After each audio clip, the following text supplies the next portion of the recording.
तो I am pretty sure कि तुम में से बहुत सारे लोगों के मन में ये सवाल जरूर रहता होगा कि जो लोग क्लासिक में हाई केडी मेंटेन करते हैं वो क्या टीडीएम में उस तरीके का खेल पाएंगे, या फिर जो लोग टीडीएम में टिप्स एंड ट्रिक्स अपनाते हैं वो क्या केवल टीडीएम तक ही सीमित रहती हैं या क्लासिक में भी कभी काम आ सकती हैं। तो इसी सवाल के जवाब के लिए मैंने एक बंदे को चैलेंज करा जिसका केडी उस टाइम पे 10 से ऊपर था और अभी के टाइम पे 11 से ऊपर है। और जैसे ही मैंने इसके साथ में पहला मैच लगाया उसमें इसने स्टार्टिंग के ही कुछ ऐसे किल्स निकाले कि मेरे को इंस्टेंटली अपने डिसीजन पे पूरा रिग्रेट होने लगा था। मैं पहले से एम लेके बैठूं तो भी ये मेरे को मार जाता था, मैं सामने सामने पीक करने की कोशिश करूं तो कोई मौका ही नहीं मिलता था, और ये अगर ओपन में भी हो तो भी कवर में भागते भागते इतनी सटीक पीक करता था कि वहां पे भी मुझे कोई चांस नहीं मिलता था।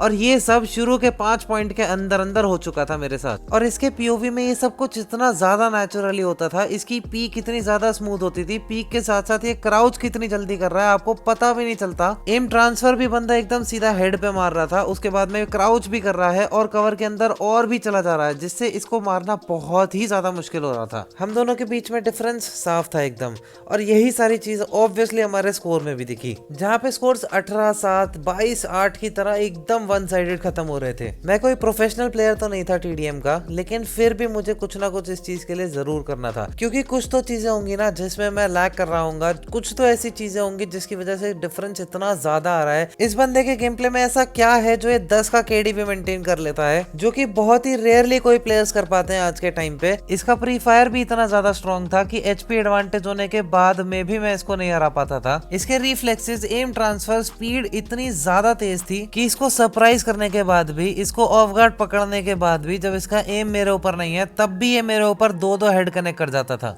इसकी पीक्स कुछ ज्यादा ही स्मूथ थी, इतना ज्यादा अच्छे से एम ले रहा था कि इसके पास में अगर छोटा सा भी कवर है तो मेरे को भागने पे मजबूर कर देता था ये फाइट से। और इसके पीओवी में इतना एफर्टलेस लगता था, इतना ज्यादा स्मूथ लगता था जैसे इसके लिए कोई बच्चे का खेल है। क्लियरली अगर मैं ऐसे पीक्स में फाइट लेता तो मेरे लिए जीत पाना बहुत ज्यादा मुश्किल था। तो मैंने सोचा इससे ओपन में फाइट लेने का ट्राई करता हूँ, थोड़ा सा इसको ओपन में लाता हूँ, और उस चीज ने थोड़ा सा मेरे चांसेस बढ़ाए भी।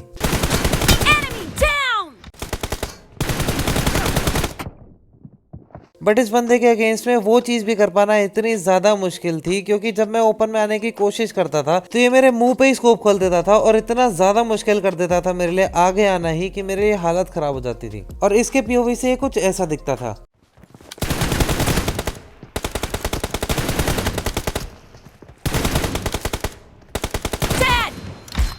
और क्योंकि ये 5 फिंगर लेआउट खेलता है, ये बंदा स्कोप अपना होल्ड पे रख पाता था, जिसकी वजह से इतनी ज्यादा क्लोज रेंज में भी ये स्कोप खोल खोल कर मेरे को प्री फायर में लेता था। इस बंदे का जॉयस्टिक पे कंट्रोल भी इतना ज्यादा अच्छा था कि इतनी पास में भी ये कवर के एकदम पास में रहता था। सामने से देखो मेरे पीओवी में इतनी छोटी सी इसकी पीक होती थी, बिल्कुल मुंह पे स्कोप खोल कर डैमेज दे के अंदर आ जाता था, और मैं एकदम इसके ऊपर चढ़ने की कोशिश कर रहा होता था फिर भी नहीं कर पाता था। इसको ऑफ गार्ड पकड़ने की कोशिश करूं तो लिटरली मेरे स्कोप के अंदर से पीक करके मेरे को मार के चला जाता था यार ये। और इसके पीओवी में ये एकदम पीस ऑफ केक की तरह लगता था। केवल एक टाइम जब मुझे चांस मिलता था इससे फाइट जीतने का, वो तब होता था जब बहुत ही ज्यादा क्लोज रेंज में फाइट हो जाती थी और ओपन में। ऑफ कोर्स अगर मेरे जैसा सिंपल सा स्टाइल रखने वाले बंदे को अगर एक ऐसे टफ प्लेयर को हराना होता या मुझे कुछ कंपटीशन भी देना था, तो मुझे कुछ ना कुछ चेंजेस और इम्प्रूवमेंट्स की जरूरत थी ही, जिसके लिए मैंने इसका पीओवी लिया। और पीओवी देखने के बाद मेरे को बेयर मिनिमम चीजें पता लगी ही लगी जो मुझे हर हालत में करनी ही थी, जिसमें से पहली चीज थी कवर के पास ऐसे मारना, और दूसरा था पीक्स को थोड़ा सा और स्ट्रॉन्ग बनाना।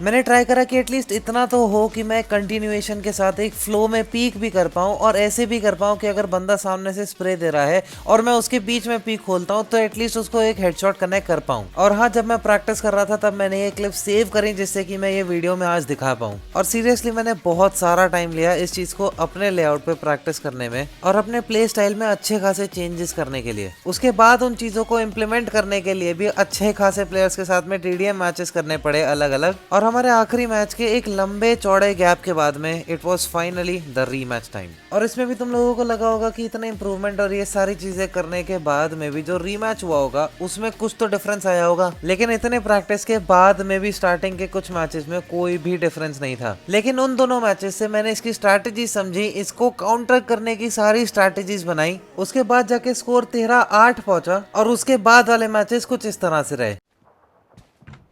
अभी मुझे पता है ये पूरा कवर में आगे की तरफ नहीं आता, इसलिए मैंने यहाँ पे चेंज करी स्ट्रैटेजी और डैमेज देते देते पीछे की तरफ आया और अच्छी खासी बुलेट्स कनेक्ट कर दी। इसके पीओवी से कुछ ऐसा लगा, लेकिन उसके बाद में भी इसने मुझे मार दिया।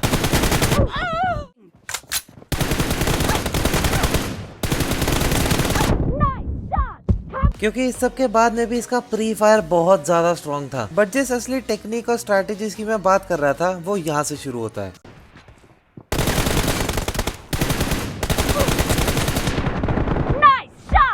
ये बहुत सिंपल सी मूवमेंट थी। यहाँ पे मैंने दिखाया इसको कि मैं लेफ्ट साइड में जा रहा हूँ, हल्का सा लेफ्ट में एक स्टेप लिया और पूरा राइट चला गया, जिससे ये कंफ्यूज हो गया क्योंकि गोली लगते ही मैं कवर की तरफ भागता था। इसने यहाँ पे एक्सपेक्ट ही नहीं करा कि मेरी स्ट्रैटेजी ऐसे चेंज हो जाएगी कि मैं बाहर आता चला जाऊंगा पूरा। ये जॉयस्टिक पे नजर डालोगे तो और बेहतर समझोगे। जो ये लेफ्ट साइड में मैंने जॉयस्टिक करी आधे सेकेंड के लिए, इसी ने पूरा चेंज कर दिया।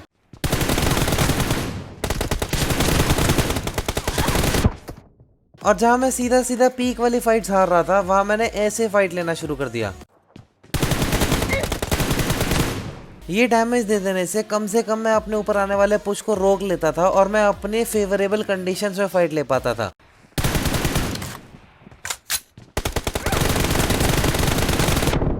अभी हम दोनों 10 HP थे, लेकिन मेरे पास में अच्छा चांस था अटैक करने का और इसके प्री फायर में मैं ना आ जाऊं, इसके लिए मैंने ये चीज करी। एक स्टेप आगे बढ़ के इसको ऐसा दिखाया कि मैं लेफ्ट साइड में जा रहा हूँ और तुरंत राइट साइड में पूरा प्री फायर डालते हुए भाग गया, जिससे कि ये जैसे ही हिला इसको वैसे ही शॉट पड़ गया।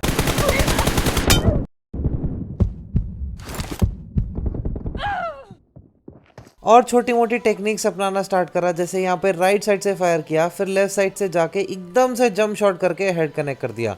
और पीक्स के लिए भी जो ट्रेनिंग और स्ट्रैटेजी बनाई थी वो भी काम आने लग गई। जैसे यहाँ पे लेफ्ट साइड से मैंने पीक करा, उसके बाद राइट साइड से ऐसे एम लिया कि इसके फायर के बीच में आके मैं मार पाऊं। और ये वो शॉट था जिसने फाइनली मेरे को फील कराया कि प्रैक्टिस का कुछ फायदा था। जिस बंदे से मैं डबल ट्रिपल से हार रहा था, उसको मैं फाइनली उसके ऊपर पुश भी कर पा रहा था। और ये फर्स्ट टाइम था जब मैंने 3 पॉइंट की लीड ली थी इसके अगेंस्ट। बट ये वो पॉइंट था जिसके बाद से इसने कम बैक देना स्टार्ट करा और मैंने इतनी स्ट्रैटेजीज मिक्स करी, ट्राई करा, उसके बाद में भी इसने अच्छे से कैपिटलाइज करा। इसके पीओवी से देखो, इसकी स्पीड इतनी ज्यादा है कि ये ओपन फाइट्स में भी इतनी जल्दी मारता था, क्योंकि केवल मैं ही नहीं था ना जो अपनी स्ट्रैटेजीज में चेंज ला सकता था।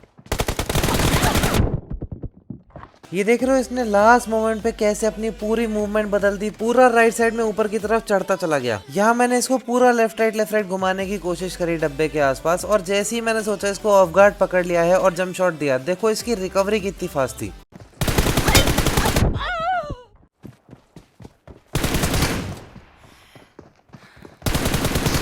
एक्चुअली इस पॉइंट पे इसने मुझे बेट करा, क्योंकि जब ये पीछे जाता है तो इसने हल्का सा लेफ्ट किया और वापस मेरी डायरेक्शन में देखने लग गया और मैं उसी टाइम निकला। और ये सारी प्रैक्टिस करने के बाद भी इसने कई बार मेरे को एकदम हैकर की तरह मारा।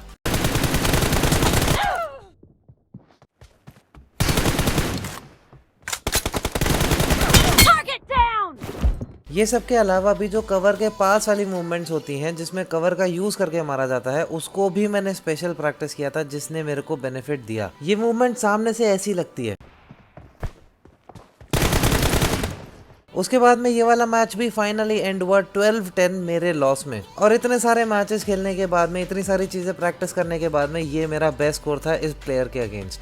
और अब आते हैं इस वीडियो के बिगेस्ट रिवील की तरफ। ये बंदा कोई प्रोफेशनल टीडीएम प्लेयर नहीं है, ये बल्कि एक डेडिकेटेड कॉम्पिटिटिव प्लेयर है, जो इतना ज्यादा फोकस करता है अपना कॉम्पिटिटिव गेम प्ले इंप्रूव करने पे ही कि टीडीएम उसको ऑटोमेटिकली इतना ज्यादा स्ट्रॉन्ग हो गया। ये बंदा खेलता भी आईफोन 12 के ऊपर है, 5 फिंगर लेआउट पे, और जो कॉम्पिटिटिव का गेम प्ले भी डालता है ना, उसमें ऐसे ऐसे क्लचेस होते हैं।